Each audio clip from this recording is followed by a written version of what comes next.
আসসালামু আলাইকুম। আমি এমন একটা দরগার সামনে এখন এসে উপস্থিত হয়েছি। এটা ঠিকানাটা আমি বলছি, চট্টগ্রাম জেলখানা ঠিক অপোজিটে আসাদগঞ্জ ঢুকার পথে, ঢুকার আগে এই লালদিঘি পার থেকে যে রোডটা আসাদগঞ্জে চলেছে, ঢুকতেই বাম পাশে একজন আল্লাহর বিখ্যাত অলির মাজার। আমি নামটা বলছি হযরত শাহ সুফি আমানত খাঁ রহমতুল্লাহ আলাইহি। শুনছি ওনার পিতাও একজন আল্লাহর ওলি ছিলেন। ভারতের বিহারে ওনার মাজার আছে। যা হোক, ওনারা আরব থেকে আসছেন এটা জানা যায়। কেউ বলছেন ইয়ামান থেকে, কেউ বলছেন অন্য একটা দেশ থেকে আসছেন। যা হোক, আমি এখন ধীরে ধীরে আস্তে আস্তে প্রবেশ করছি দরগার দিকে।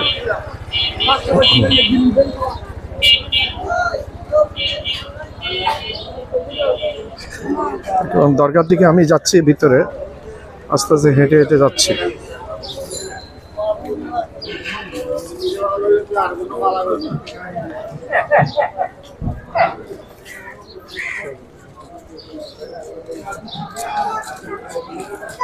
আজকে পয়লা মের 1 তারিখ, বন্ধ সবকিছু, কিন্তু এখানে যথাকার নিয়মে ভিড় লেগেই আছে।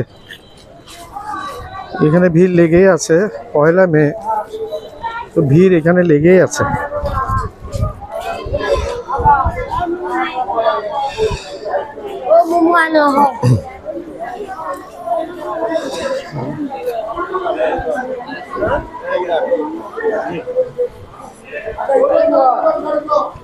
প্রথম ফটকটা মেইন রাস্তা থেকে, যে প্রথম গেটটা ওইটা পেরিয়ে এসছি এখন মাজারের মেইন ফটকে ঢুকার গেটটা।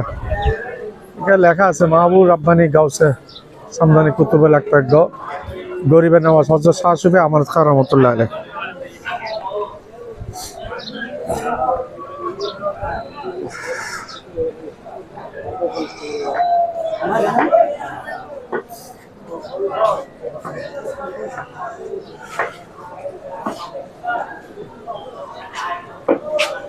দেখাচ্ছি জোরে।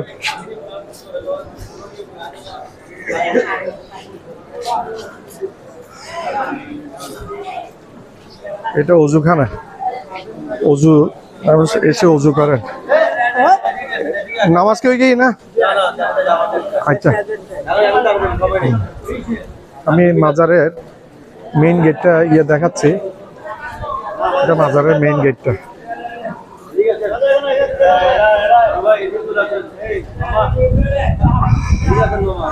আসসালামু আলাইকুম ওয়া রাহমাতুল্লাহি ওয়া বারাকাতুহু। আমি এই মুহূর্তে দরগার ভিতরে প্রবেশ করলাম। এখানে আজকে প্রচুর মানুষ জোহরের নামাজের পরে আমি একটু অপেক্ষা করে তারপর এই দরগার মাজারের ভিতরে আমি প্রবেশ করছি।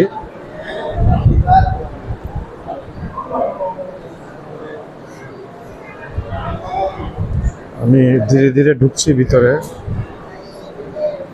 আসসালামু আলাইকুম ইয়া আহলাল কবরি, আসসালামু আলাইকুম ইয়া রাসূলুল্লাহ, আসসালামু আলাইকুম ইয়া হাবিবাল্লাহ, আসসালামু আলাইকুম ইয়া রাসূলুল্লাহ, আসসালামু আলাইকুম ইয়া হাবিবাল্লাহ, আসসালামু আলাইকুম ইয়া রাসূলুল্লাহ, আসসালামু আলাইকুম ইয়া হাবিবাল্লাহ, আসসালামু আলাইকুম ইয়া রাসূলুল্লাহ, আসসালামু আলাইকুম ইয়া হাবিবাল্লাহ।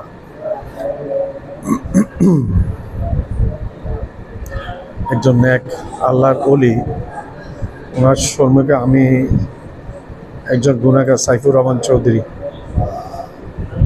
আল্লাহর একজন গুনাহগার বান্দা। তো যেটা শোনা যায়, ওনার পূর্বপুরুষ এসেছিলেন, ওনার পূর্বপুরুষ, ওনার পিতার মাজার যেটা শোনা যায় সেটা বিহারে, এবং পিতা ওইখানে মাজার আছে বিহারে, ভারতের। পিতা আসছিলেন আরব থেকে, সম্ভবত ইয়ামেন থেকে আসছেন শোনা যায়। তো যেটা এখানে এই নেকলির অনেক কথাবার্তা আছে, যেটা বলতে গেলে ভিডিওটা অনেক বেশি বড় হয়ে যাবে, উনি ওনার কারামতের মধ্যে একটা উল্লেখযোগ্য কারামত, শুধু একটু বলি সামান্য, সেটা হচ্ছে উনি চট্টগ্রাম কোর্ট বিল্ডিংয়ে চাকরি করতেন। আমি খুব সংক্ষেপে বলছি, নাইলে ভিডিওটা অনেক বেশি বড় হয়ে যাবে। কোর্ট বিল্ডিংয়ে চাকরি করতেন, জজের আন্ডারে ছিলেন। তো জজ জানেন না যে উনি আল্লাহর একজন বড় ওলি, এবং কেউ জানতো না। একদিন এক লোক এখানে দাঁড়িয়ে কোর্টের নিচে কান্নাকাটি করছে। তো উনি এই শাহ মোহাম্মদ আজান উনি দেখলেন আর জিজ্ঞেস করলেন, আপনি কেন কান্না করছেন? তখন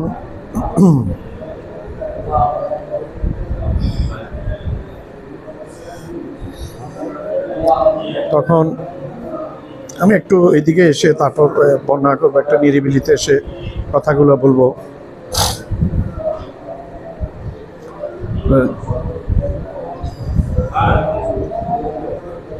জজে জিজ্ঞেস করছেন যে আপনি কান্না কেন করছেন? তখন বলছে যে আমাকে আজকে কোর্টে ডাকিয়েছিল, কোর্টে এসছি আমার জায়গা জমি সংক্রান্ত কিছু আমাকে বলছে যে কালকের মধ্যে যদি আজকের মধ্যে যদি কাগজ আনতে না পারে তাইলে আমার মামলা আমার পিছনে চলে যাবে। তখন কান্নাকাটি করে জজ থেকে একদিনের সময় নিয়েছে, আগামীকাল।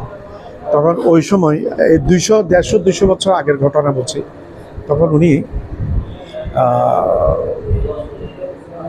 ওই লোকের বাড়ি নাকি কক্সবাজার। তো ওই সময় কালকের মধ্যে কাগজপত্র কক্সবাজার গিয়ে নিয়ে আসাটা সম্ভব হবে না। কক্সবাজারে গিয়ে নিয়ে আসাটা সম্ভব হবে না, কাগজপত্র কান্নাকাটি করছে। তখন শাহ মোহাম্মদ আজান কী করলেন, ওনাকে বললেন যে তোমাকে একটা জিনিস আমি করবো, কাউকে বলতে পারবে না। তখন তুমি জজকে ওই লোক বললো যে আমি কালকের মধ্যে কেমনে আনবো, আমার বাড়ি কক্সবাজার। তো এখন শাহ মোহাম্মদ আজান ওনাকে বললো যে আমি যেটা করছি তুমি কাউকে বলতে পারবে না, এটা ওয়াদা করো আমার সাথে। এখন উনি ওয়াদা করলে, করার পরে এখন নদীর কিনারে নিয়ে গিয়ে শাহ মোহাম্মদ আজান একটা জায়নামাজ কি বিছিয়ে দিয়েছেন, রুমাল না জায়নামাজ কি একটা বিছিয়ে দিয়েছেন, বলে তুমি চোখ বন্ধ করো, যেখানে গিয়ে বন্ধ হবে সেখানে চোখ খুলবে। চোখ বন্ধ করে উনি জায়নামাজে অথবা রুমালের উপর বসলেন, এবং যেখানে গিয়ে কিছু সময় পরে যেখানে গিয়ে থামলে সেখানে চোখ খুললেন। চোখ খুলে গিয়ে দেখেন যে এখানে ওনার বাড়ির এখানে চলে গেছেন। আবার ঠিক একইভাবে অনেক কাগজপত্র নিয়ে আবার চোখ বন্ধ করে চলে আসে। পরের দিন কোর্টে হাজিরা দিলেন। কারণ জজে আশ্চর্য হয়ে গেছে, এই লোক কালকে আমার কাছে কান্নাকাটি করলো যে এর বাড়ি কক্সবাজার আনতে পারবে না, কয়েকদিনের মামলা কেমনি আনলো। তখন জজে খুব চাপাচাপি করছে, কিন্তু এই লোক বলছে না। বলে তুমি যদি না বলো কঠিন শাস্তি, তুমি মিথ্যা বলছো, আমাকে কাগজপত্র ছিল। তখন অনেক চাপাচাপিতে সে বলে দিল জজ সাহেবকে যে আমি এরকম কান্না করছিলাম, আল্লাহর এই লোক শাহজাহান আমাকে শাহ মোহাম্মদ আজান আমাকে এই ঘটনাগুলি সবিস্তারে বর্ণনা করেছে। বর্ণনা করার পরে তখন জজে বুঝে ফেলেছেন যে এটা যে সে মানুষ হয়েছে একজন আল্লাহর ওলি। তো এই ওলিকে তখন জজে শাহ আজানকে আর চাকরিতে রাখলেন না, ওনাকে বাসায় পাঠিয়ে দিলেন। কিন্তু ওনার প্রতি মাসে মাসে ওনার বেতন চলে যাবে বাসায়। তখন জজে বুঝে ফেলছেন এটা যে সে মানুষ একজন আল্লাহর ওলি। ইংরেজরা ওলিকে ওনারা বলে, দরবেশকে বলে সেইন্ট। ওনারা বলে যে এটা একজন সেইন্ট। তো we never let him to work more, but we will pay every month salary to him. So you have to go in your home, just now go in your home, don't come again any time here. The salary will be, you'll receive your salary in your home every month. So don't be hesitant, don't be afraid. তো সেটা প্রকাশ হয়ে গেল, সেই প্রকাশ করে দিলে বাধ্য হয়ে, এটা আল্লাহর একটা ইচ্ছা, প্রকাশ হয়ে গেল জিনিসটা বাধ্য হয়ে। তো যেটা আমি এই কারামতের মধ্যে একটা কেরামত বললাম, আমাকে কত সুন্দর একটা আল্লাহর ওলির দরকার। আমি একটা ঘুরিয়ে দেখাচ্ছি, উপরে নিচে সব কিছু অনেক সুন্দর। মানুষ জিয়ারত করছে, বেশি কথাবার্তা বলা যাবে না। কথাবার্তা বলতে গেলে মানুষ একটু দেখছে নিজের দিকে, একটু মানুষ নিজের দিকে। ধন্যবাদ। আসসালামু আলাইকুম ইয়া আল্লাহর কবরি, আসসালামু আলাইকুম ইয়া রাসূলুল্লাহ, আসসালামু আলাইকুম ইয়া হাবিবাল্লাহ, আসসালাতু আসসালামু আলাইকুম ইয়া আল্লাহর কবরি, আসসালাতু আসসালামু আলাইকুম ইয়া আল্লাহর কবরি। আজান আমি একটা বিদায় দেন, আমি চলে যাচ্ছি, আসবেন। আসসালামু আলাইকুম। আমার ভিডিওটা আপনার লাইক করবেন, শেয়ার করবেন, সাবস্ক্রাইব করবেন। সাবস্ক্রাইব করতে ভুলবেন না। সাবস্ক্রাইব করলে হবে যে কি, আমি উত্তর নতুন ভিডিও আপনাদের সামনে নিয়ে হাজির হতে পারবো এবং অনুপ্রাণিত হব। অনুপ্রেরণার একটা বড় জিনিস আপনারাই হচ্ছেন আমাদের অনুপ্রেরণা। আমি কোনো পয়সার জন্য এই ভিডিওগুলো করি না, শখের বসে ভিডিওটা করি এবং আমি চাই আমার ভিডিওটা সব জায়গায় ছড়িয়ে পড়ুক।